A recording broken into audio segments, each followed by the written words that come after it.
someone who's just looking at this objectively, what the hell is going on with this team?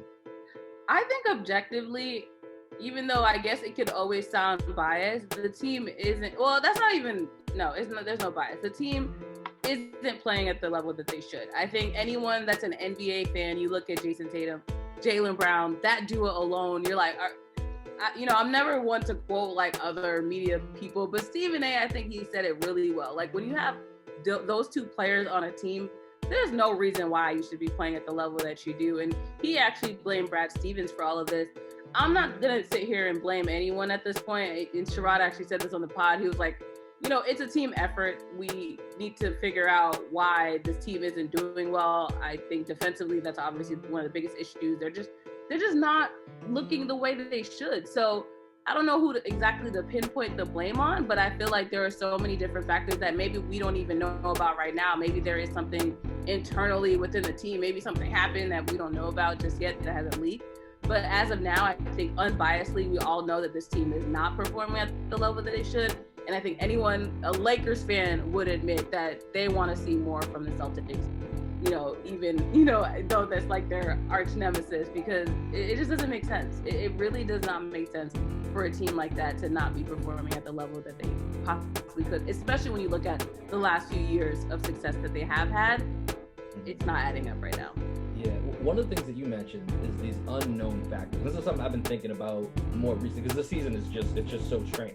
It's just not the typical season. Now, you've been, in the Boston media covering the Patriots as well, but you would have a better read on this, and I think Greg and I would, is, the pacing of this year. How so many games, 3-4 games a week, very little practice time, and then even when there is practice time, there's all the COVID protocols you have to go into, and like they just released the second half schedule. Greg and I talked about it on our last pod.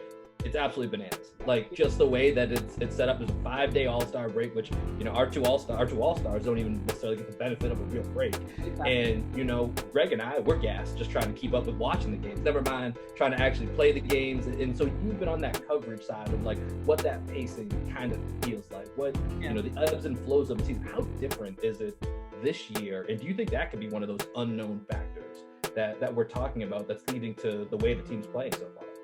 I definitely do think it's one of those factors. I mean, I will go, like, my latest reference was when I was in the locker rooms last year. And I will say, that team was completely different from the team before. And the biggest factor then was a player that is no longer with the team. And I realized that, there was a light airiness within the locker room. Like people were cheery. And that's not to say that was the only reason why, but, when you have changes in a lineup every year, the NBA, any team you look at, like there's always going to be that unknown. There's always going to be maybe that one player that drains energy or that one player that just doesn't get along with other people. And that doesn't always necessarily translate on the floor. Sometimes people are able to put that aside. But I will say last year's locker room, it was one of those places where you go in and you're going to hear jokes. You're going to see goofiness. And it was definitely just, what I would consider what an NBA season should look like behind the scenes.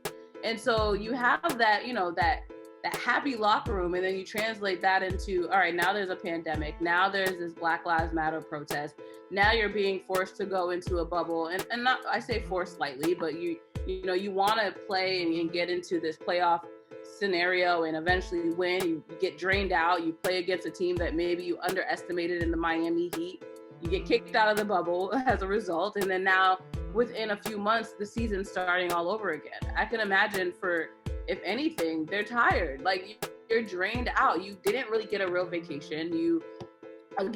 People underestimate the emotional toll it has to watch, someone like you get murdered on Twitter. You're watching this, videos like that go viral. And it's not to say, I think a lot of people realize, we talk about, white people just realize black people existed. Like, we've been dealing with racism our whole lives. But when it's escalated to that point, it's like, there's so many different factors that I think could play a role in that. So, you look at the last year, if someone were to count, I haven't done the math, but if someone were to count how many days NBA players actually had off in the last year, I wouldn't say that they were enough, So, again, there's so many factors, but I do think that, having to work in a pandemic. I mean, I'm sure you guys have to work, in some capacity during this pandemic. That's not easy as well. And then you talk about that second half schedule. it's unhumane. Like inhumane. You look at back-to-back games. They already had back-to-back games already. It's like, you know, I look at baseball when they have these little mini series. I'm like, I don't know how the players do it, but at least they space it out.